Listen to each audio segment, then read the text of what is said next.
The desert wind has 1,000 voices, each one telling a different story.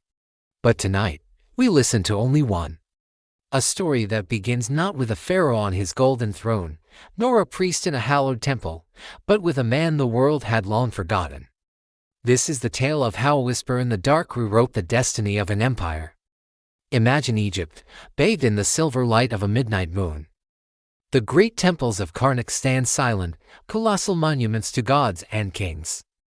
The air is still, heavy with the scent of incense and the weight of centuries.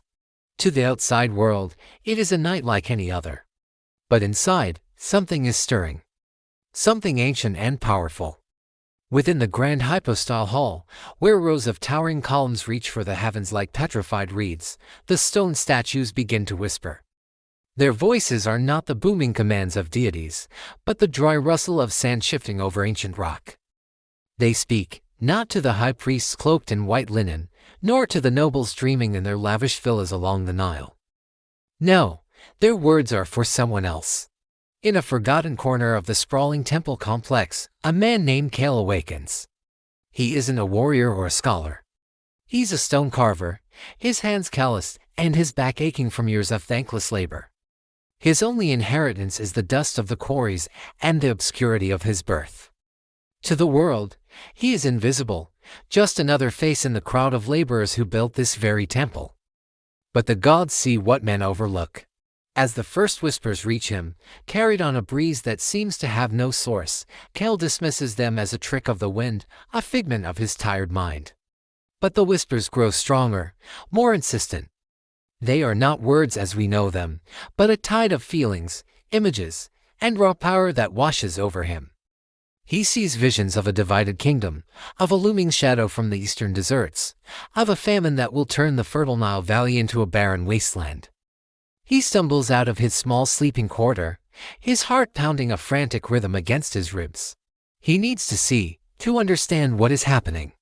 He grabs a flickering torch, its weak flame casting long, dancing shadows that twist and writhe like living things.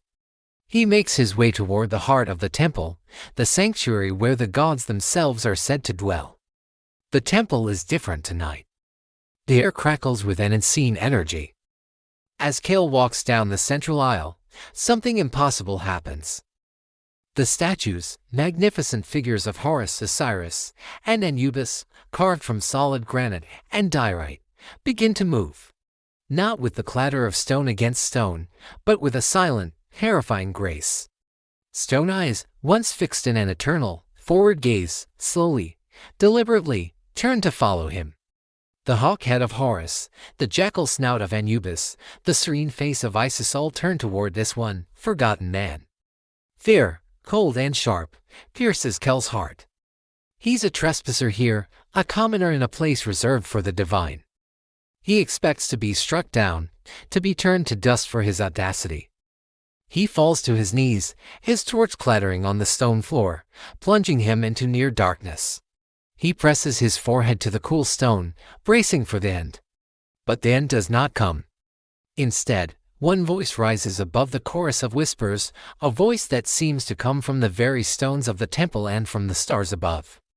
It is the voice of Ra, the sun god, the creator of all. The voice doesn't boom, it resonates deep within Pharaoh's soul, a vibration that shakes him to his core. The blood of kings flows thin, the voice declares, not in anger, but with a profound, cosmic sadness. The priests have forgotten our words. The nobles feast while the people starve. The balance, the mat, is broken. A new hand is needed to steady the scales. Pharaoh, trembling, dares to look up. Before him, the great statue of Ra, its surface gleaming as if lit from within, seems to breathe. The air shimmers, and for a fleeting moment, Pharaoh sees not stone, but a being of pure, blinding light. We have watched you, Pharaoh, the voice continues. We have seen the integrity in your hands as you shape the stone. We have felt the quiet strength in your heart, a heart that mourns the injustices you see but feel powerless to change. You honor the gods not with empty rituals, but with the perfection of your craft, with the silent respect you show our likenesses. A profound realization dawns on Pharaoh. The gods were not angry. They were choosing. They were intervening. And they had chosen him. Him, a simple stone carver. Why? The question burns in his mind, but he cannot speak it. As if hearing his unspoken thought, the voice of Isis, soft and melodic, joins his. Leadership is not a right of birth, but a burden of character.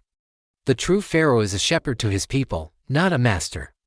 You have lived among them, who have shared their toil and their quiet despair, you understand them. You are the clay from which a true king can be molded. The torches along the walls flare to life, and lit by any human hand, flooding the hall with a warm, golden light. The whispers cease, replaced by a single, unified declaration that echoes through the temple. A king is chosen. In that moment, the weight of a crown he never sought settles upon Kel's soul.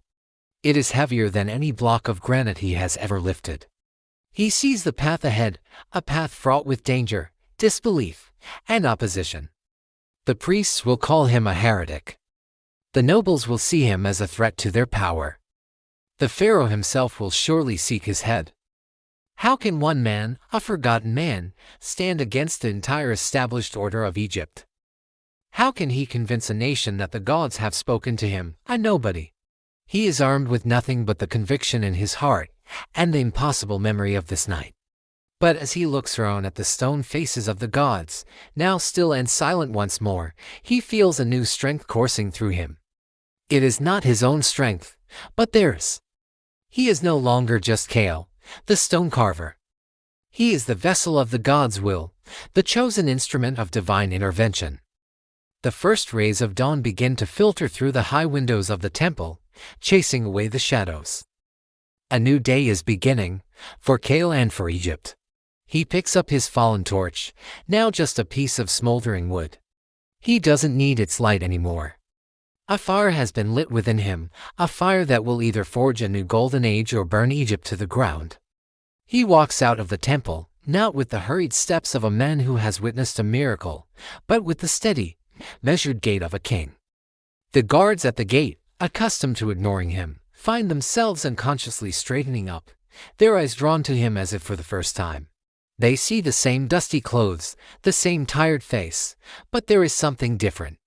An aura of authority, a quiet intensity that was not there before. Kel's journey has just begun. He must now navigate a world of political intrigue, of religious dogma, and of open warfare. He will face assassins in the shadows and armies in the field. He will have to win the trust of the common people, inspire the loyalty of soldiers, and outwit the most cunning minds in the kingdom. His only claim to the throne is a story that no one will believe. A story of whispering statues and a conversation with the gods at midnight. But it is the truth. And in a land built on divine right, what could be more powerful than the direct anointment of the gods themselves? Egypt is about to be reminded that the gods are not just silent statues in a temple. They are watching. They are listening. And when they speak, the world trembles and obeys. The story of Pharaoh Kale, the stone-chosen king, is not written in the official histories compiled by the priests he would later depose. It is a story passed down in secret, whispered from one generation to the next, a legend of how the gods themselves reached down and reshaped the fate of Egypt. And it all began with a single whisper, beneath a cold Egyptian moon. The king was chosen, and Egypt would never be the same again. Thank you so much for joining us on this journey into a forgotten chapter of history and myth.